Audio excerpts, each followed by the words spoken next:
Hello बच्चों, let's read this question. The question says, which of the following statement is correct about product? हमें एक reaction दी गई है जिसमें कुछ प्रोडक्ट बन रहा है और हमें बताना है उसके बारे में कौन सी स्टेटमेंट सही है। Statement one, that is A, product shows geometrical isomerism, कि क्या हमारा प्रोडक्ट ज्योमेट्रिकल आइसोमेरिज्म शो करेगा। B, product shows colour due to extended conjugation, कि क्या हमारा प्रोडक्ट कलर शो करेगा due to extended conjugation. C, electrophile attacks at para position due to its large size, कि क्या जो इलेक्ट्रोफाइल है वो पैरा पोजिशन पर इसलिए अटैक कर रहा है क्योंकि उसका साइज बड़ा है। And option number D, reaction is electrophilic substitution reaction, कि क्या जो हमारी ये रिएक्शन है ये एक इलेक्ट्रोफिलिक सब्स्टिट्यूशन रिएक्शन है।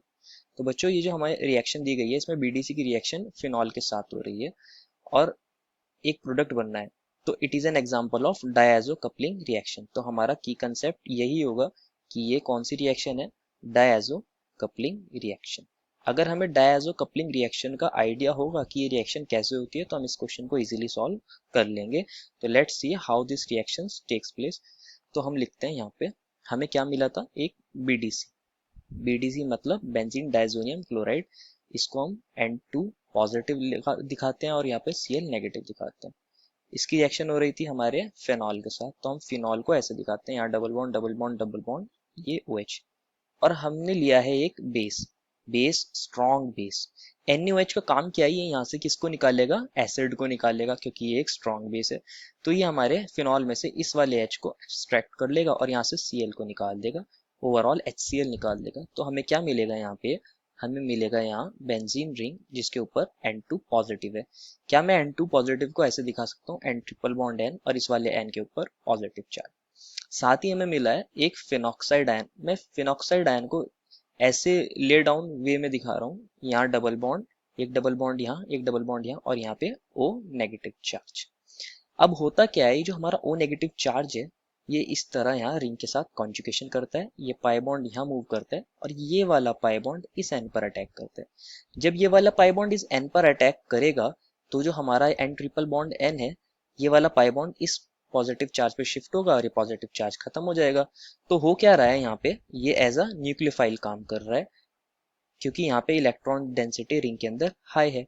और जो हमारा ये N2 पॉजिटिव वाला बेंजीन रिंग है ये एज एन इलेक्ट्रोफाइल काम कर रहा है। तो हम क्या बोल सकते हैं कि हमारा जो प्रोडक्ट बनेगा वो ये बनेगा। मैं इसको N2 पॉजिटिव वाली रिंग को भी ऐसे ले डाउन करते हुए बना रहा हूँ, यहाँ पे double bond double bond double bond और यहाँ पे N and double bond N, और ये हमारी फिनॉल वाली रिंग। लेकिन यहाँ डबल बॉन्ड O आ जाएगा और एक डबल बॉन्ड यहाँ पे और एक डबल बॉन्ड यहाँ पे। तो मैंने इसको इस तरह बनाया। ओवरऑल हमारा जो ये N2 पॉजिटिव वाला इलेक्ट्रोफाइल था ये हमारी बेंजीन रिंग, फिनॉल वाली बेंजीन रिंग के ऊपर सब्स्टिट्यूट कर गया है। तो हम इसे बोलेंगे yes it is an electrophilic substitution reaction. लेकिन अभी ये रिएक्शन कंप्लीट नहीं हुई है। हमारे जो ये वाली रिंग है इसके अंदर इसकी एरोमेटिसिटी खत्म हो गई है। तो ये एरोमेटिसिटी मेंटेन करने के लिए क्या करेगा, इस वाले हाइड्रोजन को ये टॉटोमराइज कर देगा। ये हाइड्रोजन अपने सिग्मा इलेक्ट्रॉन्स को यहाँ देगा, ये पाई बॉन्ड यहाँ मूव करेगा और यहाँ पे आएगा नेगेटिव चार्ज। तो हम इसको ऐसे टॉटोमराइज करते हुए दिखा सकते हैं कि हमारा यहाँ पे हाइड्रोजन का टॉटोमराइजेशन हो जाएगा, कीटो फॉर्म हमारी इनॉल फॉर्म में कन्वर्ट हो जाएगी, एन डबल बॉन्ड एन और ये हमारा यहाँ डबल बॉन्ड और एक डबल बॉन्ड यहाँ है और एक डबल बॉन्ड यहाँ पे और ये वापस OH। इस चीज के रिएक्शन के अंदर इंपॉर्टेंट चीज क्या है कि जो हमारा इलेक्ट्रोफाइल है वो कैसा है, बड़ा बिग है, इसलिए इसने पैरा वाली पोजीशन पर क्या करा है, अटैक करा है। ऑर्थो पर अटैक यहाँ इस रिएक्शन के अंदर पॉसिबल नहीं है, तो हम लिख सकते हैं no ortho substitution because of big size. ये हमारा रीजन हो गया कि इसने ऑर्थो पर अटैक क्यों नहीं करा है। अब हम देखते हैं कि जो हमारा ये कंपाउंड बना है वो कैसा है, इसको एक बार फिर से लिख लेते हैं। ये हमारा बेंजीन रिंग है, यहाँ N डबल बॉन्ड N और ये फिर से हमारा एक बेंजीन रिंग है और इसमें यहाँ OH है। ठीक है, अब यहाँ पे भी हमारे नाइट्रोजन के पास लोन पेयर है, यहाँ पर भी हमारे नाइट्रोजन के पास लोन पेयर है। क्योंकि इस रिंग के अंदर एक्सटेंडेड कॉन्जुगेशन होता है, इस कंपाउंड के अंदर एक्सटेंडेड कॉन्जुगेशन होता है, तो उसकी वजह से ये कलर्ड होता है, इसलिए इनको एज अ डाई भी यूज कर सकते हैं। इसका कलर ऑरेंज होता है, ऑरेंज डाई की फॉर्म में इसको यूज किया जाता है। सेकंड इंपॉर्टेंट फैक्टर यहाँ पे क्या है कि जो हमारा एन डबल बॉन्ड एन है, इसके अंदर हमारा ज्योमेट्रिकल आइसोमेरिज्म पॉसिबल है। कैसे? मैं इस वाली बेंजीन को पीएच लिख देता हूँ, यहाँ पे लिख देता हूँ अपना एन, और ये डबल बॉन्ड और ये फिर से एन है, और इसमें मैं लिख देता हूँ C6H4OH, जो हमारा फेनॉल वाली रिंग को रिप्रेजेंट कर रहा है।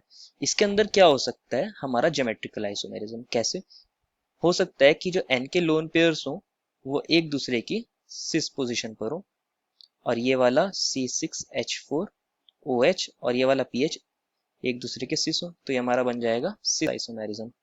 या फिर हो सकता है कि जो हमारे एन के लोन पेयर्स हैं वो एक दूसरे के ट्रांस हो, डबल बॉन्ड एन और ये रहा हमारा एन का लोन पेयर, और ये C6H4OH और ये हमारा पीएच, तो ये बन गया हमारा ट्रांस। तो यहाँ पे ज्योमेट्रिकल आइसोमेरिज्म पॉसिबल है। अब हम अपने सारे ऑप्शंस को एक बार चेक कर लेते हैं। हमारा ऑप्शन नंबर जो फर्स्ट था उसने कहा था कि क्या यहाँ पे ज्योमेट्रिकल आइसोमेरिज्म प्रोडक्ट के अंदर शो होगा, तो yes, option A is correct. क्या प्रोडक्ट के अंदर कलर होगा ड्यू टू एक्सटेंडेड कॉन्जुगेशन? मैंने बताया कि ये ऑरेंज डाई है और ये कलर्ड होती है, तो ये वाला ऑप्शन भी सही है। इलेक्ट्रोफाइल ने अटैक करा है पैरा पोजीशन पर due to its larger size, तो ये वाला ऑप्शन भी करेक्ट है। एंड यहाँ पे जो रिएक्शन हुई है वो इलेक्ट्रोफिलिक सब्सटीट्यूशन रिएक्शन है, ये भी हमने देख लिया था, तो ये वाली चीज भी यहाँ पे सही है। तो हमारे सारे ऑप्शंस ठीक है, तो हम लिख सकते हैं the final answer is option number A, B, C, D all are correct. I hope you understood it well and best of luck.